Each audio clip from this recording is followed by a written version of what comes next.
Lyon Pôle Bourse, faire grandir les entreprises grâce au marché boursier et animer le club des sociétés cotées de la place.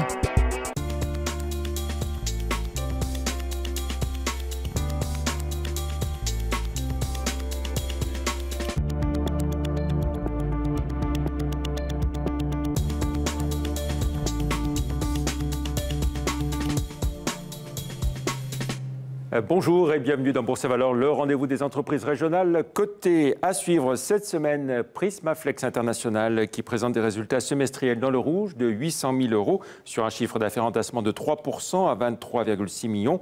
Le second semestre devrait être meilleur, avec aussi également le rachat de FPI Affiche à Saint-Laurent-de-Chamousset, partenaire de longue date de Prismaflex. En bourse, le titre s'affiche en repli de près de 47% à 9,74 € depuis le 1er janvier.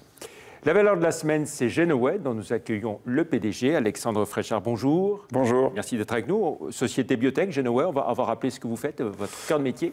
Notre cœur de métier, c'est de fournir des outils de recherche à l'industrie pharmaceutique, donc pour tester des potentiels médicaments sur des cellules et des rongeurs génétiquement modifiés. Voilà, des souris notamment, des rats. Et de plus en plus de cellules maintenant. De plus en plus de cellules. L'actualité pour vous, c'est cet accord stratégique majeur que vous venez de signer avec Merck. Sur quoi porte-t-il? Alors c'est un partenariat stratégique, comme on dit, c'est-à-dire que ça va de la recherche avec des co-développements de recherche ensemble pour mettre des nouvelles technologies, de nouveaux produits sur le marché, jusqu'à une position de licence exclusive qui nous donne un vrai avantage mondialement en étant le seul à pouvoir exploiter leur technologie qui est l'insertion d'ADN par CRISPR-Cas9, qui est quand même la grande technologie du moment. Alors si on essaie de l'expliquer, cette grande technologie en quelques mots... c'est très simple en théorie. Compréhensible du grand public. Exactement, c'est très simple en théorie, en pratique c'est un petit peu plus technique quand même.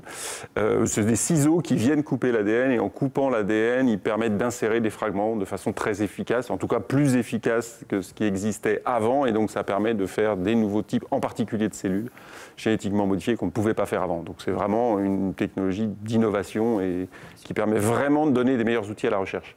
On essaie de voir les perspectives que cet accord vous ouvre. Alors nous, ça nous ouvre deux types de perspectives. Une perspective d'innovation, de mettre des nouvelles technologies sur le marché, des nouveaux modèles et donc d'apporter des solutions qui n'existent pas ou en tout cas bien meilleures que ce qui existe. Donc là, il y a un vrai avantage compétitif. Et puis il y a un avantage strictement business avec une exclusivité qui nous permet d'avoir une barrière à l'entrée forte. Avec des visées évidemment dans le monde entier. C'est une licence mondiale, oui. Vous aviez déjà d'autres accords avec des grands de la pharmacie, j'ai envie de dire. Alors les accords qu'on avait, c'était des relations de clients en fait. Nous, on est donc clients avec la plupart des grands groupes pharmaceutiques que vous connaissez. Vous prenez le top 20, 14 sont clients chez nous et presque une dizaine sont des clients récurrents depuis de nombreuses années avec des montants significatifs. Donc là, ça renforce cette position de partenaire privilégié. Dans les actualités de ces derniers mois, mais ça remonte à la rentrée, donc une petite acquisition en région parisienne? Tout à fait, compléter notre catalogue de modèles en immuno-oncologie avec un spin-off de l'Institut Pasteur, Axenis, qu'on a acquis cet été. Une entreprise de combien de personnes? Ils étaient 6 et on est en train de monter l'effectif à bientôt une dizaine de personnes l'année prochaine, je pense. Voilà, justement, alors puisqu'on parle d'effectif, Genoway, c'est combien de personnes aujourd'hui? Vous avez déménagé donc, il y a quelques mois. Début d'année. Toujours dans le 7e? On y est bien, donc on y reste, et on est en train de franchir la barre des 115 personnes. Oui. Donc avec des effectifs qui croisent d'une vingtaine de personnes par an ces dernières années. Alors on va revenir sur votre plan stratégique que vous avez adopté il y a quelques temps aussi, mais c'est pas très vieux non plus. Au printemps. Au printemps, voilà. Ce plan stratégique, qu'est-ce qu'il prévoit? Alors le plan stratégique, il est assez ambitieux et il se repose sur le précédent qui a plutôt bien fonctionné puisqu'on est passé on a atteint notre objectif d'une croissance annuelle de 10% tous les ans. 2018 étant la dernière année. Et là, c'est d'essayer de passer à plutôt une fourchette à 20% par an, de façon à doubler, voire tripler la taille de la société à horizon 2022. Et ça s'appuie sur des catalogues, donc des modèles existants, donc ça, c'est beaucoup plus facile à commercialiser. Et cet accord qui nous renforce sur l'exclusivité technologique. Donc c'est du produit et de l'exclusivité technologique. Quand vous dites plutôt plus 20% de croissance annuelle, c'est par croissance organique ou aussi... Alors c'est principalement par croissance organique.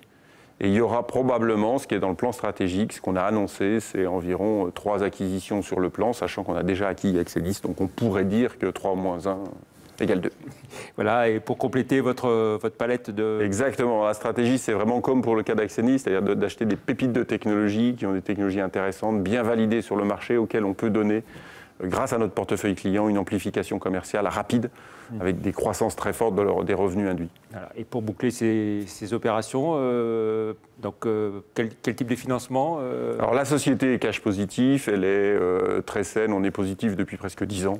Donc on a de la trésorerie, donc ce n'est pas le sujet de le financer. Et là, on est vraiment sur de la croissance organique qui s'autofinance ou avec un peu de support bancaire, mais il n'y a pas d'opération de marché de prévue. En tout cas, pour ce plan-là, si c'était l'objet, ça ferait l'objet d'une accélération encore plus forte du plan stratégique. Comment se termine l'année 2018 pour Genoway en termes d'activité Bon, on est parfaitement en ligne avec nos objectifs et tout le monde cravache dur pour faire les objectifs et préparer l'année prochaine qui sera encore plus dynamique. L'an dernier, vous étiez à quel chiffre d'affaires, on va le rappeler Alors l'année dernière, on a presque atteint les 10 millions et voilà, et donc on est sur nos objectifs de 10% de croissance. Ah bah là, cette année, oui.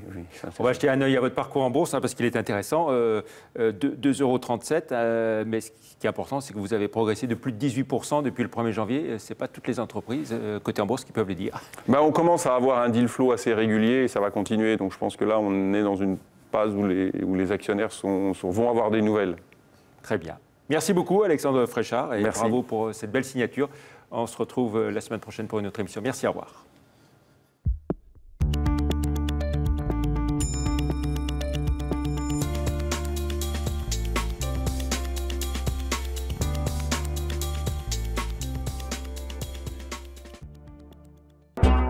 Lyon Pôle Bourse, faire grandir les entreprises grâce au marché boursier et animer le club des sociétés cotées de la place.